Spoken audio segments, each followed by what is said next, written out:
Significance of fundamentals on waves and structures. Let's have a look.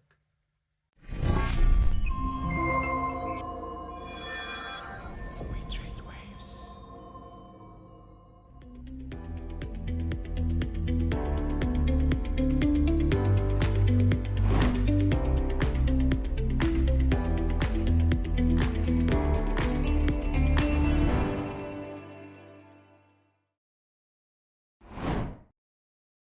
Welcome back. So today's topic is significance of fundamentals on waves and structures. Okay. Remember, before we go into the details of what are the effects of fundamentals on wave analysis, let's understand the background of what the financial markets are. Because many people, they are trading at the moment, right? But they don't have actually a clue that when they are trading, when they initiate their trade, what happens to your money, right? Because many people, they must be like having sort of a dilemma that, okay, whether they should be, whether the brokers are trading their money or whether the exchange is trading their money, right? So this is something that we wanted to clarify in this module. And also we have got so many questions regarding our fundamental, whether the fundamental works with your wave analysis or not. So in this module, we will be actually answering most of your questions. Okay, this will have less of my interaction on the charts, but more of my knowledge about how the market, for financial market, works. Okay, and how we can get advantage of fundamentals combined with technical analysis and have an edge in the market. Okay, so let's dive into that. So first of all, let me just give you sort of a background how and what the forex market infrastructure is. Okay, on average, forex market is trading with over 6.5 trillion in volume every single day. Okay, so 6.5 trillion in volume every single day. And a few years back, and this market is actually growing so exponentially at the moment, most probably because of the crypto markets. So a few years back, it was at 5 trillion, right? It has gone up 1.5 trillion in few years. Yeah, that means many new traders have actually came into this market. They have entered into this market as either a forex trader or either as a cryptocurrency trader, right? But the big involvement is obviously because of cryptocurrencies, because they are playing an important role in this involvement. Okay, but remember, you need to make sure one thing, that when you are actually understanding and reading, this is all just your background knowledge. Okay, that has nothing to do with the trading itself. I'm giving you this knowledge so that you can actually know, if anybody asks you in the future, how much do you know about this business that you're doing. Okay, so it's just basically a background knowledge. So foreign exchange, also known as obviously FX and forex markets, is a global marketplace for exchanging national currencies against one another. Okay, so forex markets tend to be the largest and most liquid asset markets in the world. Okay, so the largest liquid asset market in the world. Only 20% of the volume, which is around 1.3 trillion, is transactioned, in the forex markets and for the real purposes. So what I'm trying to tell you here is only 20% of the transaction, which is almost 1.3 or 4 trillion, is for the genuine purposes, genuine business purposes. Okay, the rest of the 80% is pure speculation, like the hedge funds, investment banks, trading institutional investors, and retail traders. So we are the people who speculate the how much money the currency should appreciate or how much it should depreciate. Okay, remember, retail traders is a very, very tiny percentage of this 80%. Okay, because the fact is 90% of the retail traders lose money trading forex. Do you know why? Because they don't have any education, they don't have any knowledge, and without having any sort of education, they go and put their hard-earned money in this by thinking that they can make millions overnight. It does not work like that. Okay, because they don't know how to make money out of it. That's why education in this market is really, really crucial. Okay, It's you cannot make money without having a proper education in this business. Okay, because remember, these currencies are controlled by the central authorities of the particular country, and they are trading within a very tight range and specific ranges. Okay, and they are the ones deciding and managing it, like, how to fluctuate, how to move the market. We are not actually here as a retail trader in any forex currency. We cannot move the market. All what we can do is we can go behind these big players like businesses, corporation, hedge funds, investment banks, bankers, retail banks, all these major players. When they move the market, what you need to do is get your share out and go out. Okay, no need to wait, because you cannot even move the market. So why to actually focus on something you can't do, right? So always follow these big players' direction. How do you follow these directions?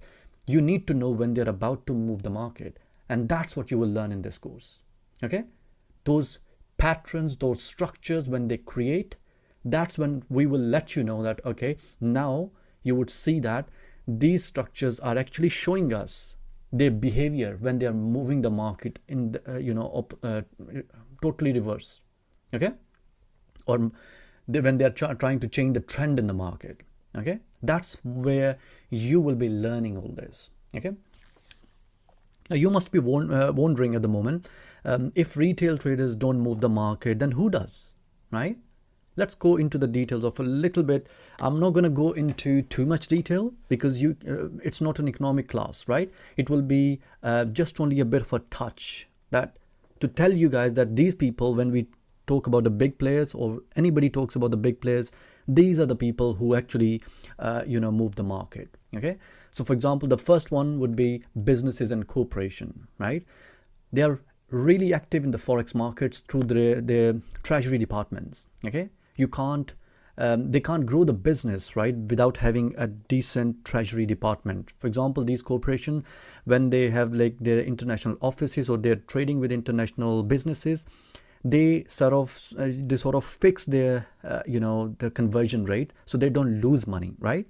So it's basically what you need to understand, that they hedge their positions to limit their risk.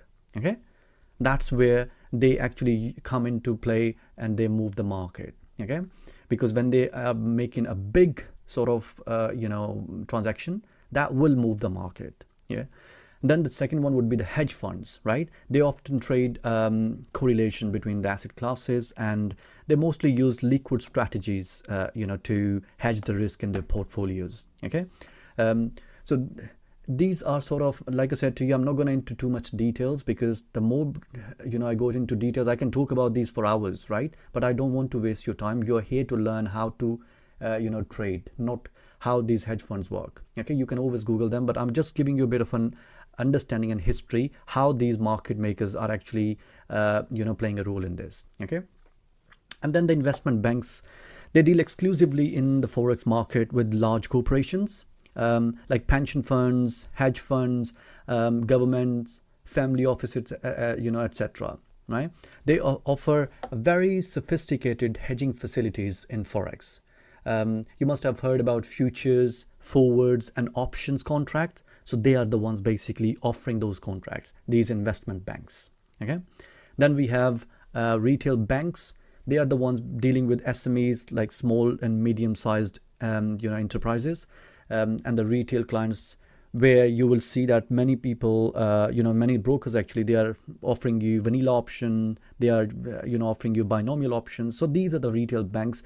They offer so the brokers are actually giving you those options via retail traders, retail banks. Okay, and the last but not the least, obviously, the retail brokers. Okay, so the vast majority of the retail traders, first of all, do not understand how the forex market works, and this is one of the main reasons they lose money. Okay, and we want none of you in here to lose money just because they don't know the market. Okay, study that. The whole reason you have actually spent that money, right, looking at these videos, is because you're here for education purposes. So make it worth it. Okay, so since we have touched a little bit on retail brokers, I'd like to say I'm not criticizing any brokers here. right? All I'm trying to tell you is how they work. It's not all the trade brokers are like that, but majority of them are like that. Okay, so remember, after taking this course, we want you to understand this. When you enter into the trade, right, what is the role of your broker in this, apart from letting you use their platform, obviously, right? And why would they want you to trade as much as possible? You must have heard, most of the advertisements, from the retail brokers, that trade as frequently as possible and in the biggest size as possible. Because remember, they want to take the other side of your losing trades and to leverage their win ratio in order to maximize their revenue. Okay, and how do they do that? They do it by giving you misleading information, like this news is happening, or this is happening, and this is falling, and this is going up. Is it time to buy? Is it time to sell? So these are the stuff which triggers your psychology, and then you go and try and take the trade. Okay, so these are misleading strategies they use. Then they use false advertising. They are making you believe that the professional traders approach the market in the similar way they want you to. Okay, no professional trader day trades unless volatility allows them to. Okay, remember that. And then they are actually telling you, okay, you know what, you can learn this course for free. We have this educational course. You can use the brokerage platform. You can use this education, supported resistance, etc., etc. Like I said to you, I'm not criticizing anyone. All I'm trying to do is, that's how majority of the brokers try to con you. Okay, because they wanted to take the trade against you so they can make money. Because remember, nothing is free in this world. And if they're letting you use their platform, do you think they're going to let you use it for free? No, right? Because they definitely have to have some incentive in it in order for them to let you use their platform. It costs them a fortune actually, to build these sort of platforms. Okay, so they need to have these sort of revenue streams in order to make money, right? And remember, pushing the buy and the sell button is not a trading. It's even less than 1% of the trading. Anyone can do it. Even if you ask your kids, they will do it for you, right? But the problem is, nobody is actually willing to give you a teaching how this works, right? All they're trying to do is teach you how to pay them. Okay, don't be a victim of that. And you have already made a right choice by joining the course, by actually coming to us. So keep that flow going, because you're in the right direction. Okay, because you're taking education, not because you're coming to us, because you're willing to learn from someone. Okay, and remember, brokers don't like clients who make money, and probably that's the reason they probably would be hating us at the moment, and all our community as well, right? Because we are a low value to them. Yeah, they are not making really good money from us. We are just paying them spreads and commission only, right? Nothing more. So they trade, they don't trade against us.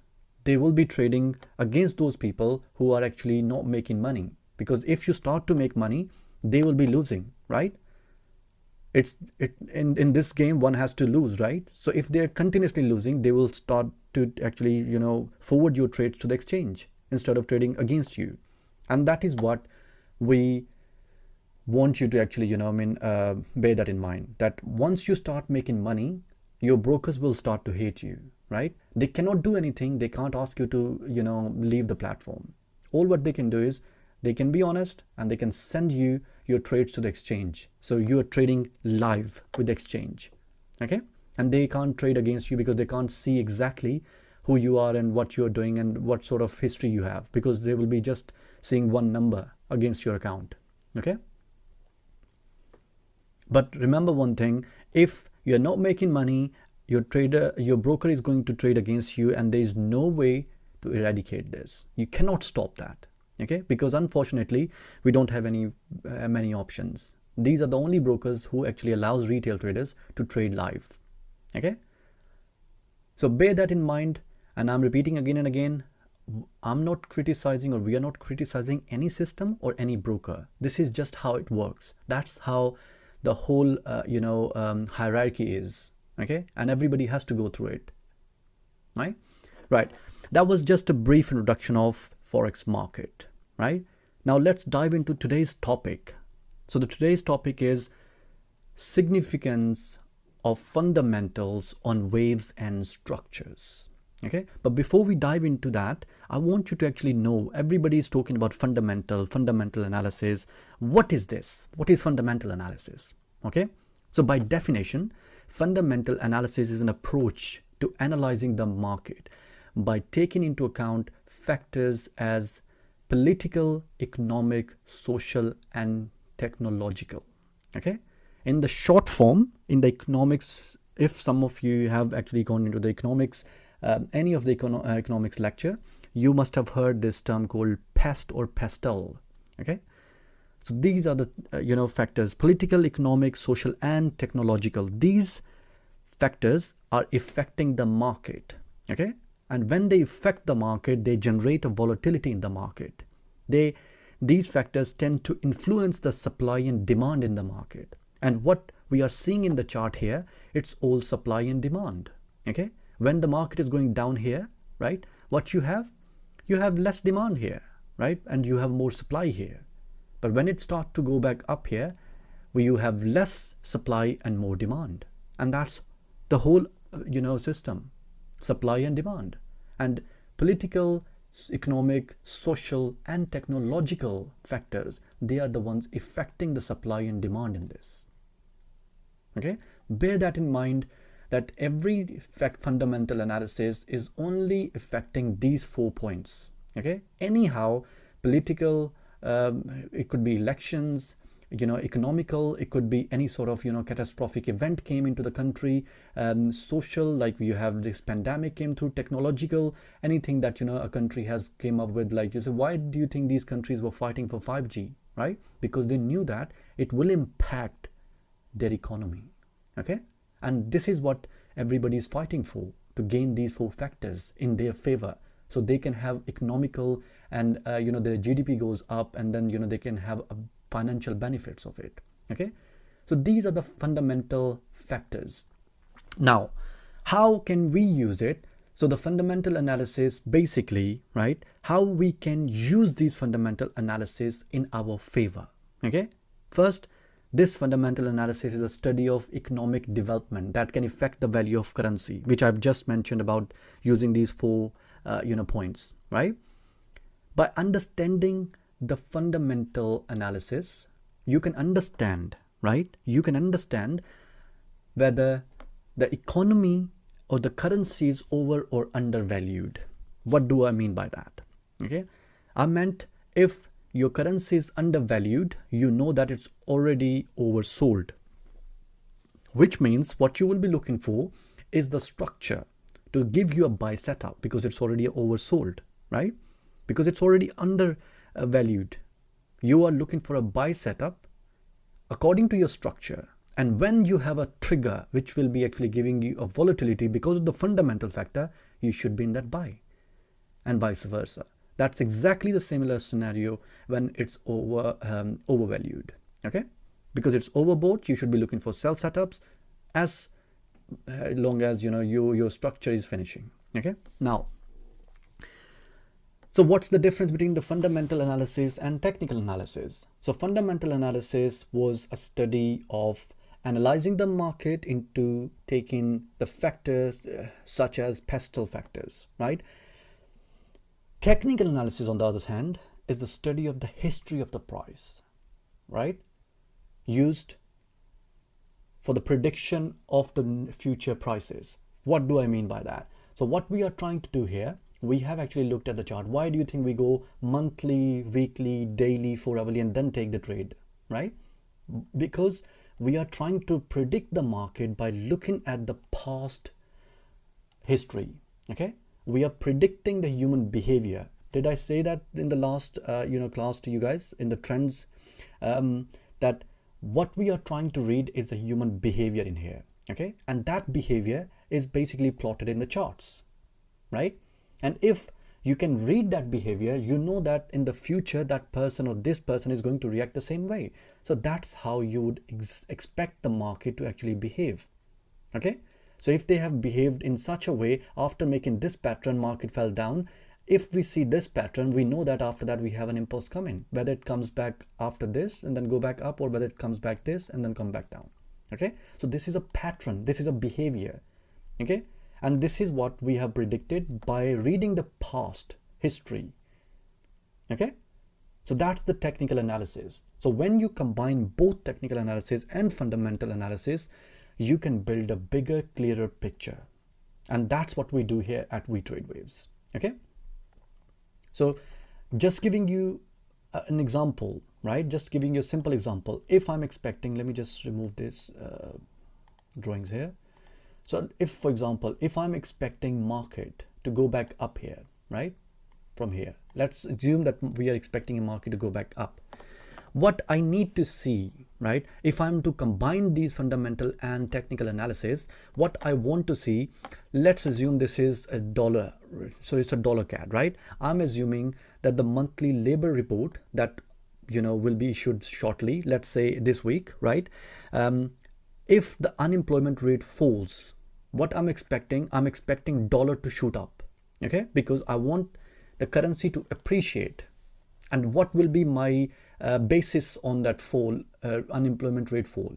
I would be going to the last month, checking what was the last month's data, and can I forecast? And the forecast was, if the forecast this month is lower than the last month, that means what your market is already expecting the sentiment to be in this way. Okay, you're expecting dollar to go up. If by then what I have is a structure here, right? I would be expecting a bullish move here. Okay, so what I'm trying to do here is I'm trying to combine fundamentals with the technicals to trade this move here. Okay, I'm using volatility from the fundamentals, I'm using the knowledge from the history, from the technicals, combining them both to make me a profitable trader and to give me an edge in the market. Okay, because volatility is going to move this one high. The move that you're going to expect in a week or 2 weeks time, you would be getting that move in a day because of the higher volatility, and that can actually save you a lot of time, okay, and frustration, obviously, because it affects your psychology as well. Okay, so that's why it's really crucial that you understand this carefully, because if you do not understand this carefully, you are going to struggle later on. Okay, and we do not want you to actually struggle later on. Okay, remember, so let me just summarize this.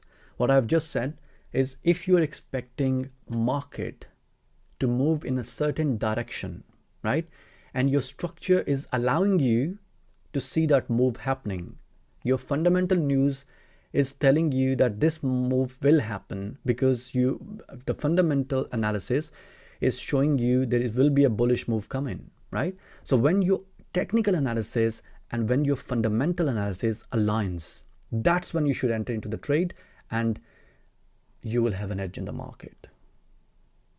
Okay, bear that in mind. This is very, very important, that when you have both these factors, you will have an edge in the market, and these both factors has to align before you actually get into the trade.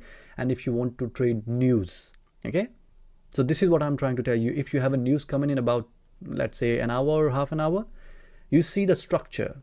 If the structure is ready and you are expecting the news to be positive for that currency, and you're expecting a bullish move here, and you're expecting an impulse in the technical side, you should be taking the trade.